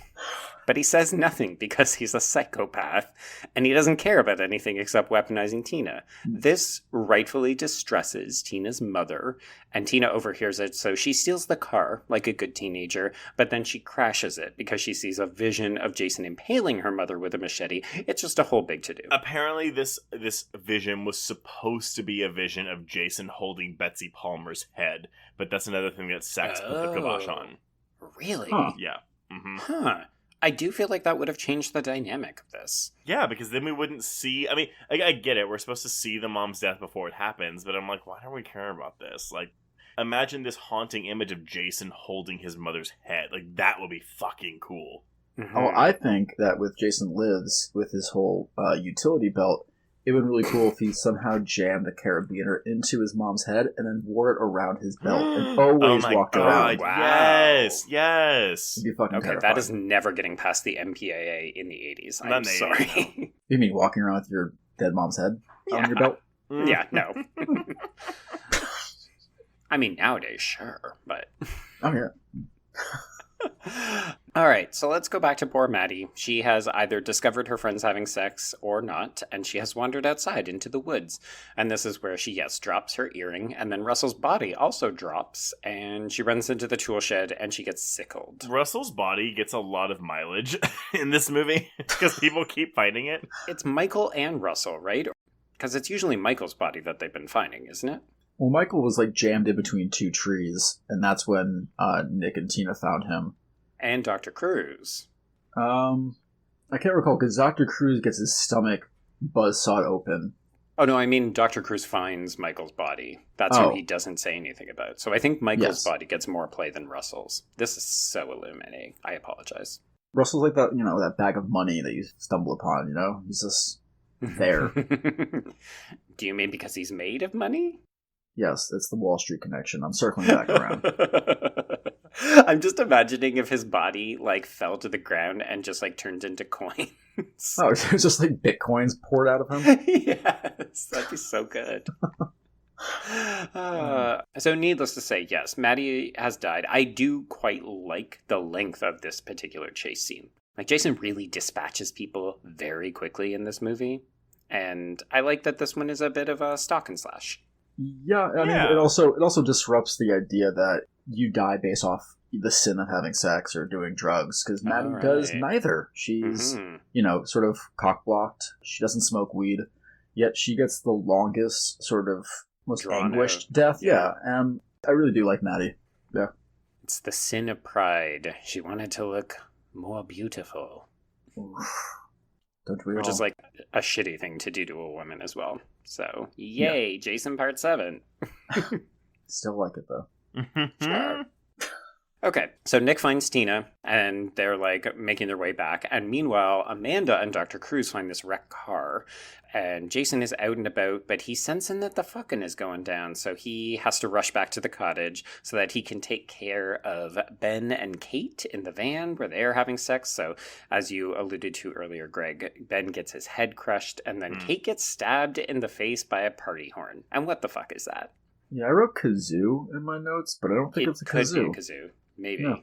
Where would Jason have even gotten this from? Oh, they had him in the van. For some reason, they were, lined on the walls of the van. But okay, I guess, New Blood taught me what a kazoo was. Because it's not a kazoo. Oh, okay. You were like, I had to look it up because this is not what I think it is. Yeah, I was like, is kazoo spelled with a K or a C? I don't know. K? Yeah, I think so. Yes, okay. So, my god, who even are these characters? So, Eddie has been rejected by Melissa, and he doesn't care because he's been rejected by some of the finest science fiction magazines. Oh, Eddie, keeping it real. Then Jason takes out the lights and he enters the house. This is when he kills David, who is getting his post-coital snack in the kitchen. And then he takes care of Eddie, who has been reading a newspaper ad about personal penis enlargers. And he gets it on the neck. The penis enlarger is just a magnifying glass. That's it. Yeah. I love Eddie so much. It's so sad to see him go. Okay, so Trace, explain this, because is it just a physical thing? Because Eddie isn't a character to me. I'm not sure why you like him so much. For me, it's that scene earlier when Melissa flirts with him, and he's like, "You really think I'm cute?" It's just that one line. It's that one line of humanity, and then to see the embarrassment on his face when she fucking tells him, "Oh, I was just lying about all this. I didn't care about you." It's not anything he does particularly outside of that one line, but it's so sad and it's really relatable. And also, he calls her a cunt when she leaves the room. Oh, God, does he? Yes! Oh, my God! So, basically, he's sitting on the couch downstairs. This is before Jason comes down. And she walks outside, and he goes, "Ugh, cunt." No, he's reading a card that she wrote to Michael, and he reads it, and then he's like, cunt. But she's right behind him leaving. Yeah. Oh, yeah. Really? Okay. Yeah, it's awkward. Kind Nice. Awkward or amazing? Both in equal measure. No, but he, like Maddy, he's the underdog of this film. And I mean, again, not given enough to do by far, but the little tidbits they do give him, he and Maddy are the two characters, the side characters that I latched onto the most. So you like characters who don't get laid, is what you're saying? No, I mean, but just not necessarily. It's just it's a little bit of humanity that this film injects into them. Whereas, again, look at anyone else. Look at Russell. Look at Sandra. Look at Ben. Look at Kate. Look at Michael. Look at Judy. They're not given anything to do. Whereas, at least there's something that's attempted here. So it's grading on the scale of this movie. Right. Okay. Yeah, I mean, I like him as a character, or a cliche, or an archetype. But I think when he plays into Melissa's joke, he's a little bit too just willing to do anything the hot chick wants to do. Yeah. But, yeah, no, I see what you mean. I just wish it was maybe Crispin Glover, because I think it would have brought more charisma to it than this actor. It feels like he's trying to tap into a little bit of Crispin Glover energy, doesn't it? Oh, yeah, no, yeah, for sure. Interesting. I mean, praise anybody who's trying to do anything remotely interesting with their character in here, because the writing isn't going to help them. So any little thing that they can do to just stand out a bit. That's kind of where I go to, where I'm like, okay, they wanted this to be an Oscar contender with high quality directors and whatever. What did the screenplay look like? Did they change it after they got Buechler on, or did they just say, "Oh no, this was it the whole time"? A director's going to make this really shine. Yeah, I mean, it's kind of crazy that Daryl Hannah ended up writing 6 Roger Corman movies after this. Mm-hmm. Or maybe it's very telling. Oof. True. I mean, I'm not saying I don't like Roger Corman, but he is known for a certain kind of film. Right. No, I get that. You're not disparaging his work. You're just saying it's a certain type of film. Mm-hmm. Yes. Yeah, and I'm sure Daryl Hannah probably worked for fucking Corman cheap, you know? Oh, sure. Everybody did. Yeah, 100%. Corman paid people in peanuts and back rubs, I think. Mm. Ooh, that sounded bad. And mangoes. I don't mean back rubs like sexual predatory things. I mean let's move on. The Corman back rub. The Corman back rub. Patented as it is. So, speaking of ridiculous, there's a cat scare in this movie. Oh my god. No. This scene goes on for fucking ever. Robin is walking around this house forever for a cat scare. And it wouldn't bother me as much if we didn't already have a cat scare in part 2. And it's an actual cat scare in that one too, right? Yeah. In the opening scene before Alice gets killed. Why are we dipping back into this well? Now, granted, this was actually a reshot death scene. Not just they cut stuff out. She originally gets hit in the stomach with a machete, but they thought in the footage that the chest piece moved. So they were like, "Oh, let's reshoot it." And Kane Hodder was like, "Why don't we just throw her out the window?" And everyone's really praising Kane Hodder for that suggestion, but I'm going to be the one to argue that this death sucks. It does, yeah. I like the visual of her going out the window in slow-mo because I love people getting thrown out windows, and this franchise is famous for that, but it's not on par with the other kind of deaths. Yeah, I mean, I look at, like, Sarah Michelle Gellar being thrown off the balcony in Scream 2, and it's like, I feel like that's warranted given the length of her chase, but here it drags, you know? And I feel like for a character who sort of ruins Maddie's night, yeah, she deserved, if she's gonna die, she deserves something a bit more gruesome. That's actually a problem, though. Yeah, the characters that deserve the harshest deaths because of the editing, like, don't get the harshest deaths in this movie. That's a big problem. Yeah. I don't know that Ben deserved the death he gets, guys. No, I agree. No, well, yeah, sorry. I'm talking about Melissa, Dr. Cruz, and I guess Robin. Right, okay. And David. Yeah. Yeah. I wanted so much more from David's death, because I think he's, like, the biggest prick in this film. It's really fast. It's too fast. It goes by so fast. It happens, and he just falls to the ground, and it's like, oh, we're not getting any even, like, intestines out of this? Okay, we're just done, I guess. Jason's being lazy. Yeah. Can't even stay to watch the blood. Is he lazy or is he efficient? Because we got fucking 8,000 more characters to kill, so might as well move on. I mean, he is hustling through these murders. Okay, so speaking of Jason, he is now stalking Amanda and Dr. Cruz in the woods, and this is when Dr. Cruz sacrifices Amanda so that he can buy himself more time. Like a literal fucking human shield. Like, take her! Yeah. This is a Cindy's right! Take Jan moment! Well, and she's like pleading with him. She's like, no. And it's heartbreaking. Yeah, I agree, and I wish that we had more time to deal with this, or even Tina's, like, fallout. Because I know that Tina finds out that her mom is dead, but there's never a moment for any kind of, like, grieving about her mother's death. No. And again, her mother is likable. Her mother's, at this point in the film, is on her side. Yes. So, even with the uncut footage where we get to see her die gorily, I still kind of hate that it happens here, or there's no moment between her and Tina, and maybe that's the point, but it does rub me the wrong way. Yeah, it's very similar to what we just talked about with Robin. It feels like it doesn't have enough weight or impact to it. Like, we can't be rushing through this because it doesn't land as a result. This is the person that Tina trusts the most in life, and she finds the body and has to just run away. Yeah. It sucks. I feel like the mother's death should have been a catalyst for her sort of awakening this power against Jason. Absolutely. But I guess, like, would both of you prefer Tina to sort of stumble upon, like, have like an off-screen death where Tina sort of discovers her mom's dead, or this?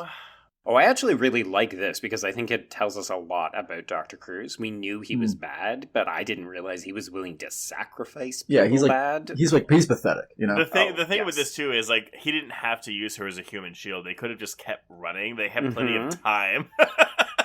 This is literally like, hurt somebody else so that you can get away. It's like, I don't need to be the fastest person. I just need to be faster than you. They take the moment of them crouching and then Dr. Cruz sort of giving exposition as to what Tina saw, like her premonition. And it's like, you need that 10 seconds of dialogue, and then he holds her. Right. Yeah, exactly. Yeah. Like, this was all in the cards. Sorry, you gotta go. But, I mean, again, it feels rushed, rightfully so, because they're working on a 7-month time frame. Yeah, exactly. We shot it in one take, and then we moved on. Yep, there we go.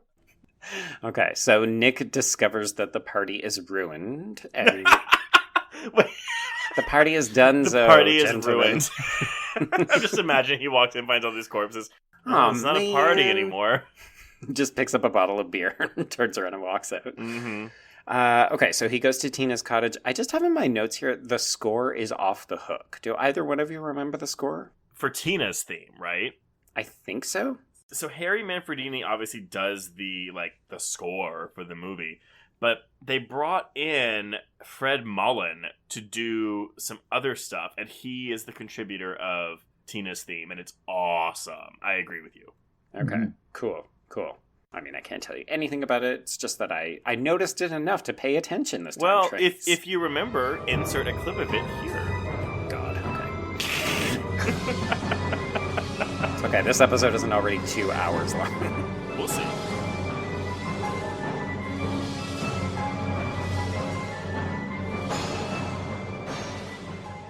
Okay, so this is when Tina runs into Dr. Cruz in the woods, but she runs away, and this is when he gets killed by some kind of combination electric saw or a weed whacker. So it's called a pole chainsaw. I had to look it up because I did not know that it's a chainsaw, but there's a pole instead of just like the engine handle that you're holding on to.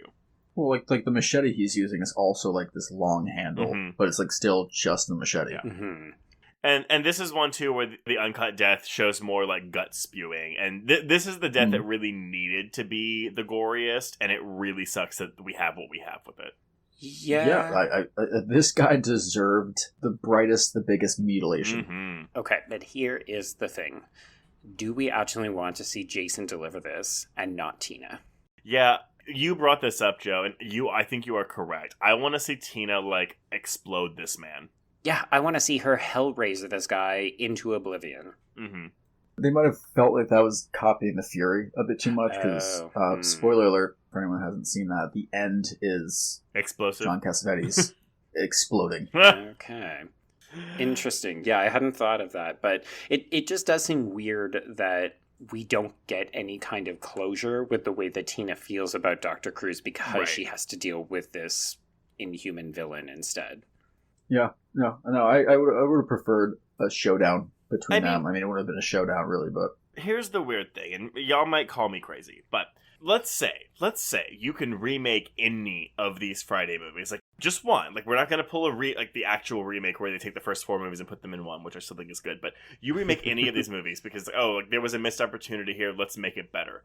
Right. Honest to God, I would pick this one to remake, because I think there's enough of a story here, and there's enough of, like, something you can do to make this a really, really good movie. It's enough missed opportunities, particularly if you didn't have to contend with the MPA, right? Yeah. I mean, Trace, you've seen Jason Takes Manhattan. Ooh. That's fair. That is very fair. It's Jason on a boat. Here's the question. With Jason Takes Manhattan, would you just be like, there's one scene on a boat, he kills somebody, and then the rest of the movie is in Manhattan? I think... I mean, you could go so many routes. You could have him be incapacitated. They're shipping him somewhere, to New York City to be autopsied, to be cryo-frozen. It's the Relic, Joe. Oh, I was actually thinking it's like Dracula 2000. Wow. Is that the Gerard Butler one? Yes. It's terrible and also fun, but terrible. Johnny Lee Miller's on it, right? He is, yes. It's a great cast and terrible. Oh, Patrick Lussier. No, the soundtrack, though? Oh, God, new metal. No, moving on. You know what, Greg? You just lost all privileges. I'm sorry. We're moving on. Greg's like, that band Disturbed. Trace is like, I don't know what you're talking about. I don't know what that means. I thought he was just using the word. I'm down with the sickness. Trace is down with shooting a load into his mouth. Rich tapestry. See, Trace, this is what we call a comeback. See how funny it is? Wow. Isn't it great? Oh, wow. Was that pun intended? A comeback? I don't understand the joke. Come on my back. Okay, so Tina discovers all of these bodies. But no, Jason Takes Manhattan, remake that, utilize New York. Fair enough. Yeah. So, yeah, Joe, we get this, we find all the bodies moment. Yeah. Because Jason has strategically laid all these bodies out in one tree for Tina to find. I guess this is why he was cutting corners on all the deaths, is because he had to keep bringing them back and stacking them up. He has one of them, like, nailed to the tree. I was like, okay, so he took the time to, like, bring out a hammer, get some nails, and nail this corpse set of to weapons. Yeah. This guy, man, loves his work so much. Hey, like, I buy Jason for an earlier doing this. I do not buy zombie Jason doing this, if that makes any sense. I just love it because it's like the killer opening an art gallery. He's just hanging his art piece, And he's just like, I can't wait to show the world my deaths. I'm so proud of this particular one. I'm going to put it up on this tree. Yeah, here's my A+ on a fridge. My masterpiece. And instead of using magnets, I use a hammer and nails. Oh my God. All right, so this is where we get our first showdown. So Tina encounters Jason on the road. She wraps him in roots, and then she electrocutes him in a puddle of rainwater. Love it. So legit, from this moment up until the dad reveal, I think this is a fantastic climax. I love sure. all of this. Like, this is awesome. Yeah, the Evil Dead roots worked really well. I mean, like, she simply trips him into a puddle, then you see her observe the electrical wires, and then she electrocutes him, and it's like... Well... Yeah. I'm saying, I actually even think, because I know we've kind of been like, Lar Park Lincoln like doesn't get to do much. She's not speaking for a lot of this. Yeah. I actually think her face acting, when she really starts to take control, and she's like, fuck you, Jason Voorhees, I actually think it works really well here. Mm-hmm. So I like watching her do this lineless delivery of, fuck you, Jason Voorhees, I'm gonna kill you. Mm-hmm. I won't go as far to say that she's a bad actor. I think that the way she's directed in this is to be childish. Right. To be stuck in this time period. And, the way she sort of pantomimes or the way she acts with her face, it's effective. Yeah, that's fair. Yeah. So he is not dead from all of this, so we have to go back to the murder cabin, and this is when he explodes through the window. I do love that he's then surrounded by balloons, so it's kind of like, oh, Michael, we couldn't get you for your party, so Jason, balloons for your party. He's like, oh shit, am I interrupting something? Ooh, did I need to RSVP? Shit. And she's like, you did not, bitch, so she collapses the roof porch on him. This is where I'll go back to what you said earlier, Greg, about Kane Hodder, because obviously if people know this movie, they know that they really didn't do anything to safely execute this stunt. They basically just dropped the roof on him, and he was fine. But it's like, I don't know that you could do that to anybody but Kane Hodder. Yeah. I mean, I also just don't know how many stuntmen nowadays actually become icons. I mean, the reason he was cast, because he was in that movie that Greg mentioned earlier, Prison, and he volunteered to have maggots in his mouth. Like, that's why Buechler hired him, because he was like, that guy's gonna do anything.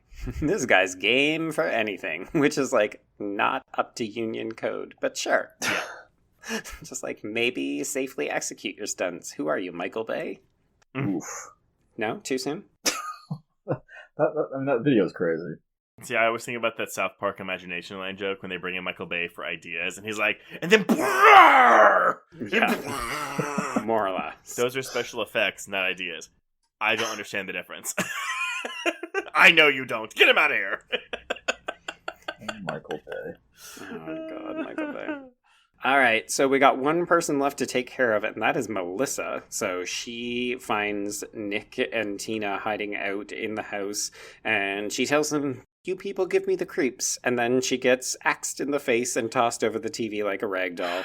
So this is another one. Obviously, yes, this needed to be a better death. I will also argue that even the uncut death, like, yes, we do see the axe quickly hit her in the face, but it's still not mean enough for my taste. I need this girl's face to split in half. Oh yeah, I don't know if she deserved that. What? You don't think so? She's a huge cunt. She is, but there's a part of me that wants her to have not redemption, but like, I don't know, like maybe to be a survivor too.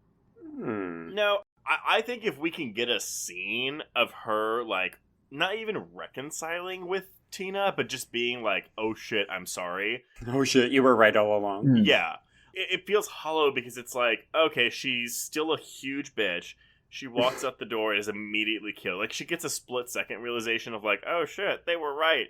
But yeah, that's a big problem with me. And again, I know it's how life goes, but I always hate that in movies when people like die before they know something. Yeah. I mean, for me, I think Robin is the true cunt because she really. I'm shocked. No, like she's friends with Maddy. Like they have a history. And yet she puts Maddy's looks down. And then she goes and has sex with David. Like, she puts Maddy in a really bad place. And I mean, they're there for the weekend? So it's like, you gotta sort of live with that. Melissa was just sort of like born an asshole, you know? And I don't think that she like ruins anyone's weekend because that's what they expect, you know? Well, and also, really, she's being mean to some girl who has randomly shown up when she clearly had, like, Melissa had plans to get with Nick this weekend. Yeah. And then suddenly, hot neighbor girl with psychokinetic powers shows up, and Melissa's like, God damn it, come on! Well, she was really mean to my boy Eddie, so... Okay, well, this is also fair. You know what? Melissa contains multitudes. She is a complex three-dimensional character in this movie, and she goes over this TV like nobody's business. Listeners, who deserves the harsher death, Robin or Melissa? Let us know. Yeah, definitely not Dr. Cruz or anything. Yes. Which of these women deserves to get mutilated more? I mean, we're still getting to her father coming back, and that's something that really bothers me. Let's get to it. I'm just going to run through this litany of what Tina does to Jason. It's so all highly entertaining. So, Tina collapses the stairs. She then prevents Jason from stomping on Nick's spine by ripping off his mask, aka the best moment in this film. Yeah, that's great. Mask rip and the reveal. Oh, chef's kiss. I also love how earlier, you can, because whenever he moves his teeth, because his jaw is exposed when the mask is on, I love that you can see his teeth move whenever he's doing stuff. Yeah, I love the indentations in his soft, waterlogged head when the mask comes off. Oh, and the pus that comes out when it tightens. The pus. Mm-hmm. Yeah, Trace, you love a good pus. I hate pus so much. It's disgusting. Okay, so she also hangs him with a light cord, then she drops him into the basement. He ends up grabbing her and pulling her down, so then she has to impale him multiple times with nails to the head. She douses him in gasoline, and she lights him up with the old stove. Then she and Nick are like, yay, and they run out of the house, and it explodes. I will point out that Hodder being on fire here was 40 seconds. 40 seconds, which at the time was a record. Madness. Yeah. That is not okay. Especially since he had apparently also been burned in a previous fire stunt. Yeah. You're like, oh, buddy. You're almost as dedicated to your job as fictional Jason Voorhees is to killing people. Self-destructive. Right. So, speaking of self-destructive, Jason still not dead. So he ends up knocking Nick into the canoe. I do love that it's like, yeah, you're not important anymore. He didn't give a shit. He didn't give a shit. He knocked him in the canoe and just leaves him there. Does not do anything to him. He unloaded a gun on him, I think. Oh, yes, that's right. He tries. God bless you, Nick. You tried. I love how we basically not referenced Nick for most of this episode, because he's just such a non-entity in this movie. He's really not, You don't need him in this movie, and... yeah, that's it. Yeah, that's just it. I love how his introduction is helping Tina pick up some luggage. I like how nice he... Yeah, I think he gets worse as he goes along, because, it introduces him, and you're like, oh, good, this guy is nice to this poor girl. And then it's just kind of like, oh, he's just there to, support her. Yeah. Which is fine, but it's just like, if you're not going to kill him, he really serves no purpose in this movie. Well, it's like, he's sort of a catalyst to pull Tina away from Dr. Cruz and sort of not fall prey, but, he's, helping her with some clothes, and he picks up one of her underwears, and it's like he's never touched women's underwear before, so he's like, oh shit, the fuck is this? And then she's like, oh wow, thanks, you were a real help. And I'm like, whoa, what's with the attitude? I mean, you have to remember, she probably hasn't also been around men her age in a very long time. Well, meanwhile, while he's off at his boat, the actor's in his trailer shooting in his mouth. Right. Yes. Or someone else's, since we had so many candidates. Teen Wild. Tina Wild. Who's drinking now? Still you. So Tina has reanimated her father, and this is the stupidest and most egregious misuse of Miss Sachs's interference in this film, where the dad would have been better. Well, okay, here's the thing. I don't like this at all, no matter what the dad looks like. And so, in the behind-the-scenes stuff, Beekler's like, oh yeah, this isn't what I wanted. I was like, oh cool, what did you want? Because I would love to know what ending this movie originally had, instead of, oh, dad comes out, pulls Jason under, boom, movie is over. It was just his makeup, it looks like. Like, they did a whole filming set with more zombie-ish makeup. And at the same time, I'm kind of like, wait. So the dad's been in the lake this entire time? They didn't fish his ass out? Yeah, no, it's very weird. I had a conversation on Twitter with two people, and they thought that, and I just heavily disagree, that they thought that Tina was using the dad's body as sort of like a puppet, controlling him. And and so this movie, which, opens with this abusive dad slapping the mom, gives him kind of redemption, but I don't want this fucking abusive dad to overtake Jason fucking Voorhees. Well, and it's also again, not to stigmatize alcoholism or whatever, but that's his whole thing. He was an alcoholic who was a wife beater, and the whole movie is your main character feeling guilty about killing this guy I mean, I guess it was premeditated because she didn't kill him while he was beating the mother. But it's still like, why are we feeling so bad about this huge piece of shit? And then we give him the killing blow of the film. Yeah, and then with like a deleted scene, I think, was like there's like a weird exchange between them, like almost like she smiles and he kind of gives this really stupid look, like that's a girl, you know? Ooh.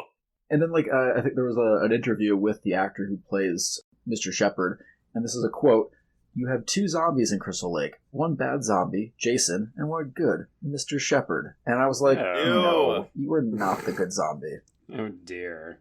I do think the reason behind this creative decision is that they didn't want to have their teenage female protagonist be a murderer.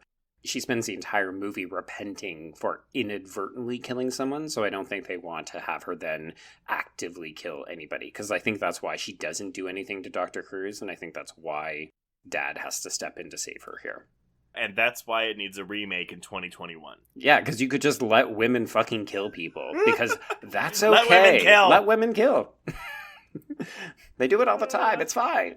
I mean, I think the stance of her protecting her mom is fine. You know, why not have that? Yeah, I agree. I agree. Yeah. This ending, like, almost tanks this movie. Honestly, like, if this ending was different, it would rank even higher for me. Oh, I disagree. I think it's fine. It's predictable because, you know, somebody comes out of the water at the beginning and somebody comes out of the water at the end. I mean, I've seen this movie like 6 or 7 times, and this was the first time where that ending rubbed me the wrong way. Oh. Just because of the deal with the stuff at the beginning? Like, you don't want the redemption arc for him? I don't. I also don't want him to, you know, get this light shined on him like he's a savior. You're remedying your feelings about killing your dad, but at the same time, your dad is still the same guy that fell into the lake. You know, like, he hasn't learned a lesson unless he's been taking sensitivity training at the bottom of the fucking lake. Right. Like, it's weird. I've been going to AA at the bottom of the lake. Really, baby girl. And that's it. Really, we get a shot of Tina and Nick, who's still alive, in the ambulance, and boom, movie is over. Yeah. There is that deleted scene that's like just another guy in the canoe and he gets grabbed, and it's so bad. It looks like they filmed it again in one take, and like they couldn't even get Jason fully out of the water to grab this guy. It's really not good. Well, like, I couldn't tell because, I mean, like, you at the end you get this sort of like the so you get this idea that he's still alive, but I couldn't tell if they went with this angle because who knows if the franchise will move forward, you know? Right. Yeah. Which I'm pretty sure Takes Manhattan comes out like a year year later. Yeah. The movie that will be remade in 2022. There we go. Yeah. But that was the one too where they released the poster before they'd even like shot the film. Oh God. All-timer poster. Yeah, great. I mean, all these posters are great. I also love the poster for this film. Yeah. But I mean, again, just the I Love New York. Sorry, not that movie, but we'll cover it one day. We'll cover all the shitty Fridays one day. Yeah, never the good ones, just the ones in the bottom end of the tier. Oh, Jason X is one of the best. How dare you? Oh. I do like Jason X. I will say that, yeah, on rewatching it for this podcast, my opinion on it went down a little bit, but I still really like it. You got to be ready to accept the dumb fun.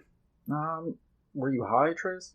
No, I was not. I'll try it again soon with high. Okay. With weed. With high. With high.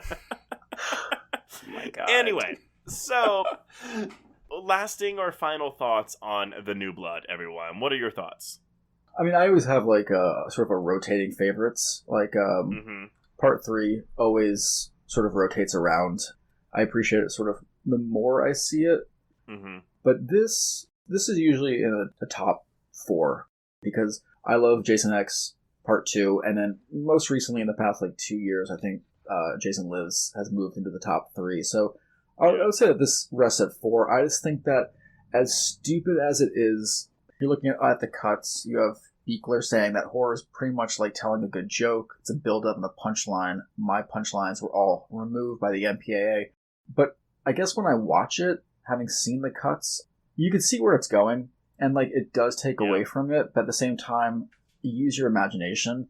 I just think that, yes, the movie would have been better with them added, but at the same time, it doesn't ruin the movie for me, and I think that utilizing this telekinetic young woman, it's refreshing, and like the showdown is really great, and I really love, like, we've already insulted the Camp Crystal Lake setting because it's a fucking giant puddle, but I love the house. I think like it got this weird gothic quality to it when like the camera's pulled back and you see like the orange glow of in the windows, and it's like weird white facade, like it's sort of lucid almost, and I think that some of this movie has a dreamlike quality to it, because if you look at, especially when Maddy is sort of stumbling around outside, there's like a lot of like hanging moss, and like it's a weird set, and I really kind of love how it evokes this like weird fantasy woods setting. But yeah, I always like this. I mean, I could pick it apart, but I could also champion it.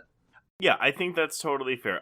I'm generally of the same mindset as you. It's in the middle for me. I have this ranked 7. And I think it's dumb fun. I do wish, like, it feels too short. And I feel silly saying, oh, I want a Friday the 13th movie to be like an hour and 45 minutes long. But I could use an extra 15 minutes just kind of fleshing out some of these characters and plot lines and changing the ending. I mean, Jason Takes Manhattan is, I think, 110 minutes. Oh gosh. It's long. Yeah, no, you are right. I thought the remake was the longest one, but you are right. Manhattan's the longest one. Yeah, and I mean, and you feel it, but you also feel how short this movie is, and it's sort of a detriment to everything. Yeah, the characters, the story. Yep. But yeah, I don't know. It just holds a place in my heart. I think that's totally fair, and we have plenty of those on this podcast. There we go. Yeah. For me, it does feel like a bit of a missed opportunity. I remember as a kid, I was really struck by the idea of Carrie showing up in a film like this. Like, I've never seen a telekinetic or like super powered person in a slasher film, which just goes to show I hadn't seen very many slasher films. But I think the execution just isn't quite there. And yeah, you know, the missing gore is a problem. The studio interference is a problem. But overall, for me, just get rid of some of these characters so that you can let the ones who are still around breathe and become actual people that we care about. Because if you're killing people and I can't even remember their names or they're not connected to the plot, I just don't care as much. Yeah, I think that's fair as well. Yeah, I think in this day and age of the MCU being everywhere, I think that this sort of can lead the way for like a cool superhero slasher hybrid, because you know, I mean, you could look at Tina and her powers as being super, and I think that, like, you know, if anybody wanted to go in that direction nowadays, I think this is a good template of what not to do, but also how to get a bit creative, you know. Yeah, I agree. All right, that will conclude Friday the 13th, Part 7, The New Blood. Before we announce what we're covering next week, Greg, let everyone know where they can find you on social media and if you want to promote anything. You can find me at Real Brew, REEL Brew. I am slowly whittling away at a Rucker Hauer podcast called the Hauer Power Hour. If anybody wants to buy that name, I'm pretty easy and cheap. But I also occasionally write for Talk Film Society, Daily Grindhouse.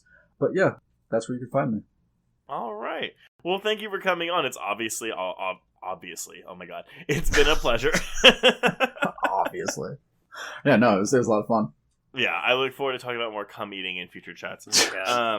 Eat that mango. If you want to get in touch with us, you can reach us on Twitter and Instagram at Horror Queers. You can also join our Facebook Horror Queers group to hang out with other listeners, and find us on Letterboxd to keep track of all the films we have covered. If you have a moment, please rate and review us on your podcatcher of choice, although we love a good Apple Podcast review. And if you want even more content, please support the show by becoming a patron at patreon.com/horrorqueers. This March, we are still doing our hillbilly or rural or backwoods horror month. So we've, of course, already released an episode on the new Wrong Turn film. And we'll also have episodes on the remake of the Texas Chainsaw Massacre and the X-Files Season 4 episode Home, which is one of the more controversial installments of that series. And we'll also have an audio commentary on Alexander Aja's 2006 remake of The Hills Have Eyes. So lots of nastiness happening this month. Please sign up and check that out. Joe. Yes. What are we covering next week? All right, so we are traveling back to the 50s for the very first time, Trace, and we're also going international. So it's a little bit funny. We're not celebrating the 25th anniversary of the 1996 Sharon Stone remake. We're going to cover the original French film, Le Diabolique. Yes. I also, correct me if I'm wrong, Joe. So we've done black and white films before. We've done foreign films before. But we've never done a black and white foreign film for the podcast. No, I believe you are correct, yeah. Oh my god, we're gonna see how many listeners tune in for that shit. Yeah, all 10 of you. Look forward to that episode next week. But yes, please check it out. I've actually watched that movie today. It's quite good. So on that note, until next week, we can cross out Friday the 13th, Part 7, The New Blood. Yes, and cross out Horror Queer's Mango Edition.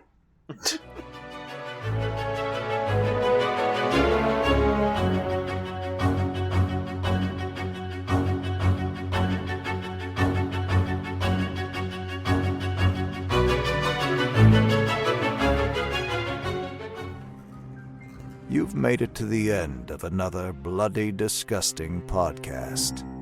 Congratulations. If you like our programming, consider searching for other Bloody Disgusting podcasts, such as Creepy, Horror Queers, The Boo Crew, SCP Archives, Nightlight, Margaret's Garden, Nightmare on Film Street, and more. It was late in the afternoon when the professor and I took our way towards the east, whence I knew Jonathan was coming.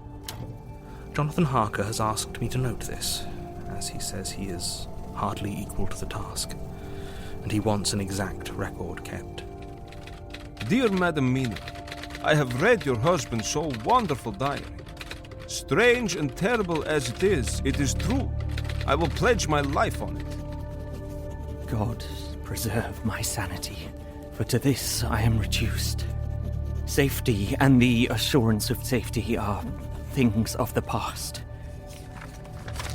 I am in hopes that I shall see more of you at Castle Dracula.